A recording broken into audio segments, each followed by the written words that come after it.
El conocimiento es poder, y la falta de conocimiento es falta de poder. Cuando las personas no saben que están en control de sus propias vidas, de su genética, de su comportamiento, porque están programadas para ser víctimas, entonces se convierten en víctimas. Porque no son conscientes de ello, por lo tanto debemos despertar.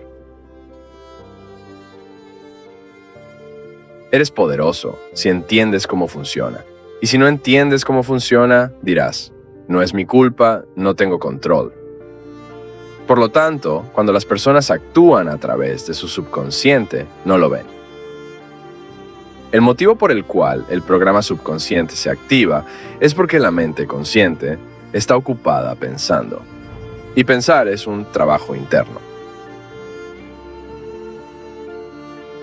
Por ejemplo, estoy conduciendo mi coche y comienzo a pensar.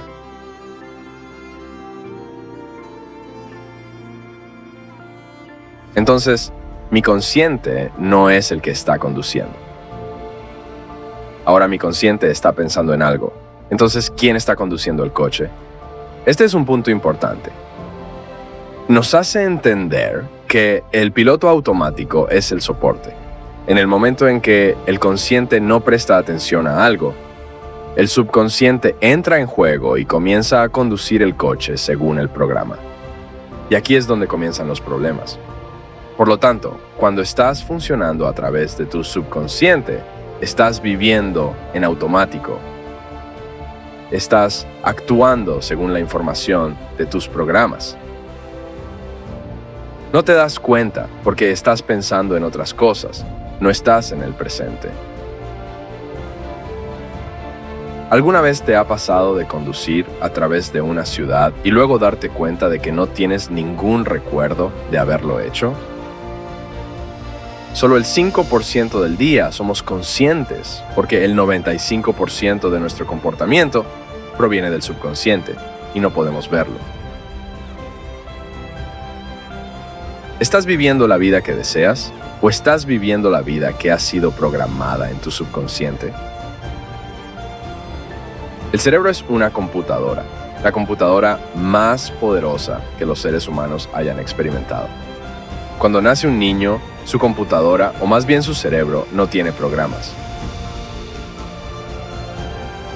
En los primeros 7 años de vida de un niño, el cerebro no opera a un nivel tan alto de conciencia. No está completamente consciente de su realidad. Lo está mínimamente. Funciona principalmente en una vibración llamada teta, que se puede definir como imaginación. Y así es como los niños pueden imaginar cualquier cosa. Por ejemplo, cuando un niño monta una escoba diciendo que es un caballo, en la mente del niño eso no es una escoba, es un caballo. Está mezclando imaginación y realidad, y este es un estado hipnótico. ¿Cómo puede un niño aprender a ser parte de la familia Matrix? Yendo a la escuela, siguiendo las reglas del sistema y todo lo que eso implica. En este punto comienza su programación. ¿Por qué los jesuitas dijeron a sus seguidores? Dame un niño hasta los 7 años y te mostraré al hombre. Esto es lo que acabamos de decir.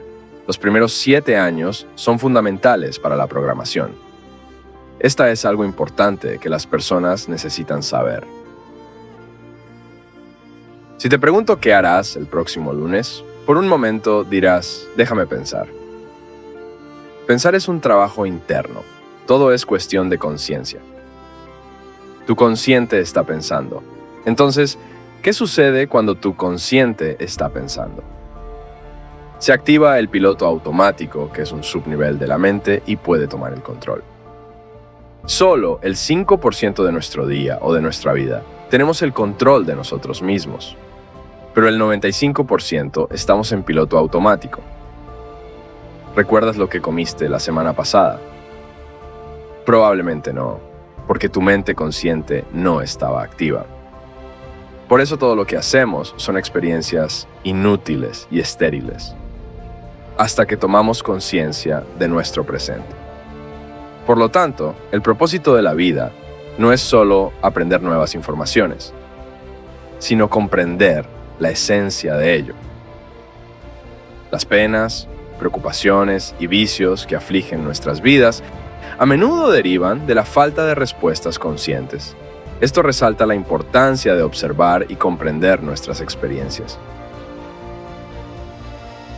Cuando nos enfrentamos a un evento, es crucial observar nuestras sensaciones. Es en este momento que podemos intervenir para desactivar nuestros programas subconscientes. Este proceso requiere conciencia y un compromiso sincero para explorar nuestras reacciones internas. A través de esta conciencia, podemos alcanzar una mejor comprensión de nosotros mismos y de nuestras acciones. Solo cuando somos capaces de mirar más allá de las respuestas automáticas y sumergirnos en las profundidades de nuestra conciencia, podemos esperar transformar nuestras vidas, liberándonos de la esclavitud de los hábitos inconscientes y abrazando una nueva libertad de pensamiento y acción.